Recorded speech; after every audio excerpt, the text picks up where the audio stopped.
तो हेलो प्यारे बच्चों, स्वागत है आप सभी लोगों का इस प्यारी सी वीडियो में। कैसे हो दोस्तों? आशा करूंगा बढ़िया होंगे, अच्छे होंगे, मस्त होंगे एंड आप लोगों की पढ़ाई एकदम बढ़िया से चल रही होगी। सो दोस्तों, आज की इस वीडियो में ना कुछ बेसिक चीज़ जैसे कि आप लोग समझ सकते हो। जैसे मान लो जो बच्चे होते हैं जिनका अक्सर प्रॉब्लम रहता है, समस्या आता है समीकरण को हल करने के अंदर, ठीक है। नहीं, समीकरण को सर हम कैसे सॉल्व करें, मैं फंस जाता हूँ, सॉल्व करने जाता हूँ तो कैसे मतलब कहाँ से स्टार्ट करें कुछ समझ नहीं आता है, ठीक ना।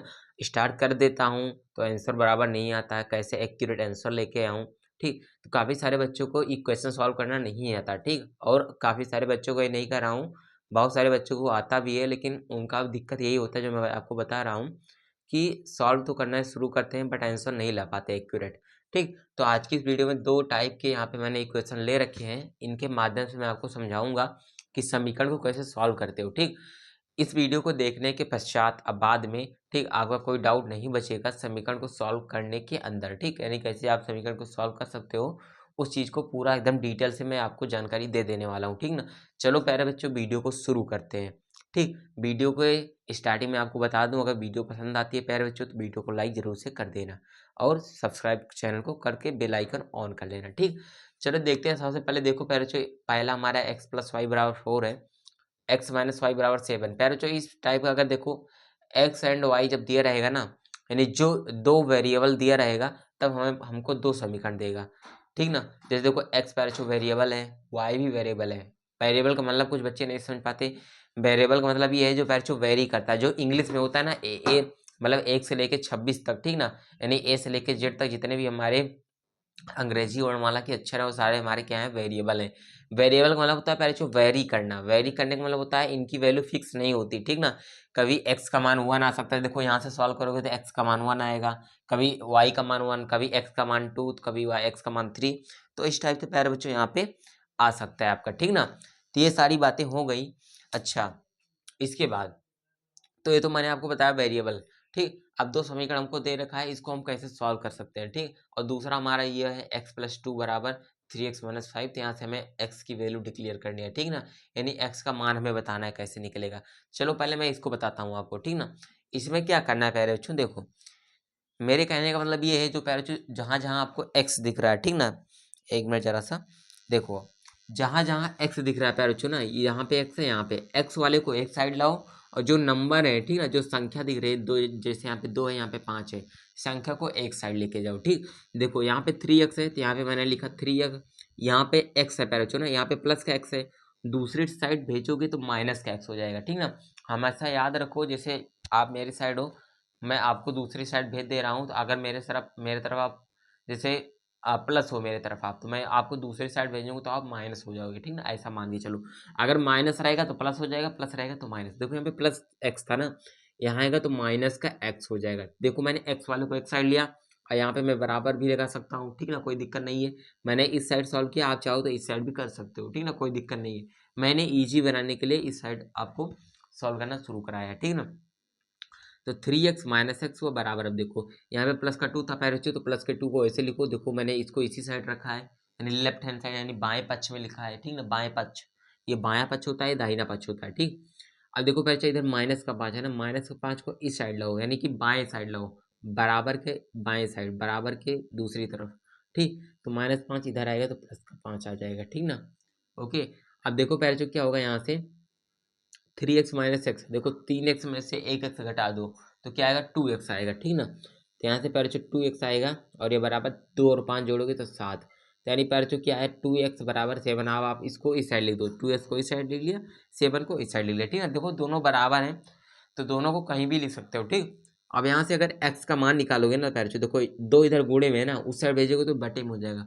अगर पैर किसी कोई संख्या किसी साइड में गुणे में रहती है, अगर दूसरे साइड रहती हो तो बटे में यानी भाग में हो जाती है, अगर भाग में है तो गुणे में हो जाती है, ठीक ना। ऐसी ये थोड़ा सी चीज़ें याद रखना जरूरी है। प्लस में रहेगा तो माइनस में, माइनस में रहेगा प्लस में, गुणे में रहेगा तो भाग में, भाग में रहेगा तो गुणे में।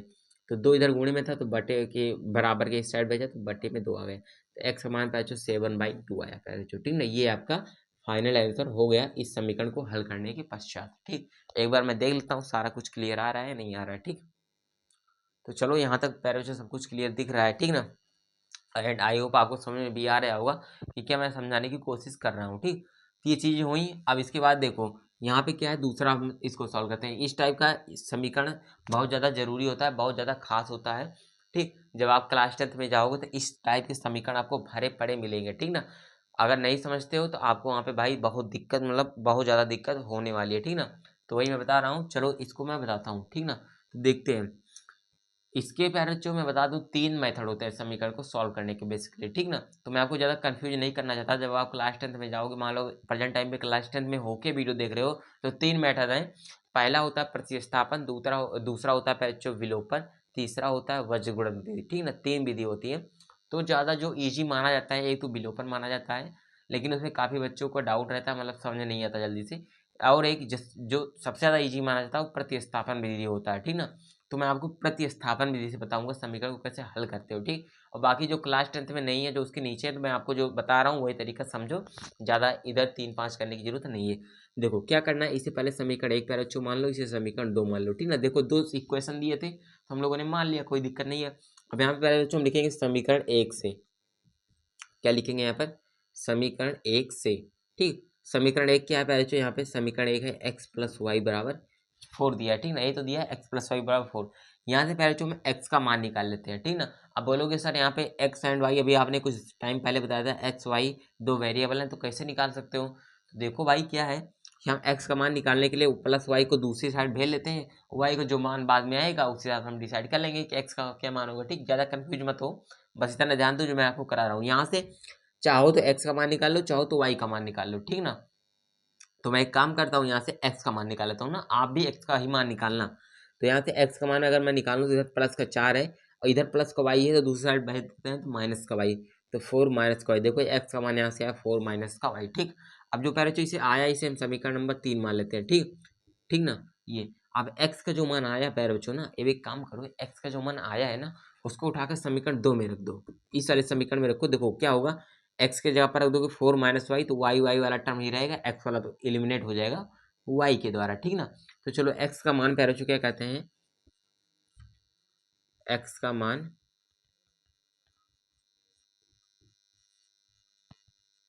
समीकरण 2 में। ठीक, तो x के जगह पे पैर बच्चों क्या होगा हमारे, देखो क्या है समीकरण 2, x माइनस वाई बराबर 7 है, तो x के जगह पर पैर बच्चों 4 माइनस वाई रखते हैं, तो 4 माइनस वाई बराबर क्या होगा 7 हो जाएगा। देखो x के जगह पर हमने 4 माइनस वाई रख दिया, ये रख दिया। ठीक ना, और माइनस था और माइनस वाई बराबर 7 था तो रख दिया।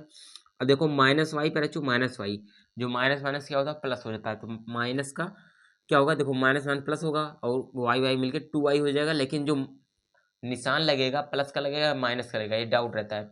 देखो यहाँ पे भी माइनस है, यहाँ पे भी माइनस है। ठीक, तो सिंपल सी बात है माइनस ही लगेगा। ठीक, उसके बाद देखो बराबर क्या होगा पहले तो यहाँ पे 7 है ना, अब देखो 4 यहाँ पे है। देखो हम लोग क्या करेंगे, जो कांस्टेंट है यानी कि जो नंबर है, नंबर को एक साइड करते हैं, तो +4 है, इस साइड भेजेंगे तो -4। ठीक, तो माइनस का 2y बराबर क्या होगा पहले, 7 में से 4 गया 3, और यहाँ से जब y का मान निकालोगे, देखो इधर 2 गुणे में ना, उस साइड भेजोगे तो बटे में, तो -3/2। देखो माइनस को इस साइड मैंने भेज दिया, तो y का मान पहले क्या है -3/2। ठीक ना, देखो y का मान आपका आसानी से यहाँ पे निकल चुका है, कोई दिक्कत नहीं होनी चाहिए y के मान में। ठीक ना, y के निकला, y का मान यहाँ पे रख दो तो x का मान निकल जाएगा। देखो इसलिए तो देखो हम लोग निकाल रहे थे। देखो अब आपको समझ में आ रहा होगा।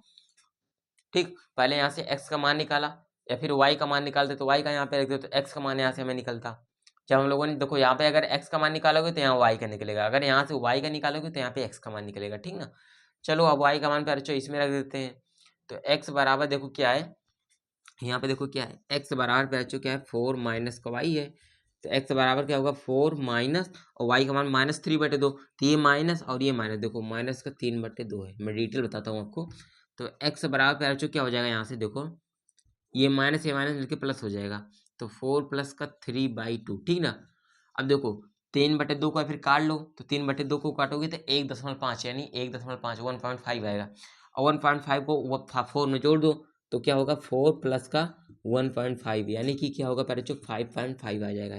ये आपका फाइनल आंसर आ जाएगा। ठीक ना, तो ऐसा भी कर सकते हो, या फिर चाहो तो बटे 1 करके क्रॉस मल्टीप्लाई भी करो। देखो ये भी बता देता हूँ, 4 दूना 8 हो जाएगा, प्लस 3 एकम 3/2, तो 8 2 10 11/2। और 11/2 को पैरेचो काटोगे फिर वही 5.5 आएगा, ठीक ना। तो 2 मेथड्स हैं, दोनों मेथड का यूज करके सॉल्व कर सकते हो, ठीक। तो ये होगा पैरेचो समीकरण को कैसे सॉल्व करते हो, ईजी वे में मैंने आपको समझाने की कोशिश की। एंड आशा भी करता हूँ कि आपको पूरा समझ में आ गया होगा जो भी चीज़ें मैंने यहाँ पे आपको समझाई है, ठीक। बाकी बताना पैरेचो वीडियो कैसे लगी, वीडियो पसंद आई है तो लाइक करो, चैनल पर पहली बार चैनल को सब्सक्राइब कर लेना। और अगर कुछ बेसिक चीज़, कुछ बेसिक मैथमेटिक्स में फंडामेंटल चीज़ें अगर आपको समझनी है तो आपको कमेंट करना, क्या चीज़ें आपको नहीं समझ में आती हैं, मैं आपको उस पर सेपरेट वीडियो बना के दे दूंगा, ठीक है। बाकी चलो पैरेचो वीडियो मैंने जैसे बताया लाइक करना, चैनल को सब्सक्राइब करके दोस्तों के पास भी शेयर कर देना। मिलते हैं नेक्स्ट वीडियो में, थैंक यू सो मच।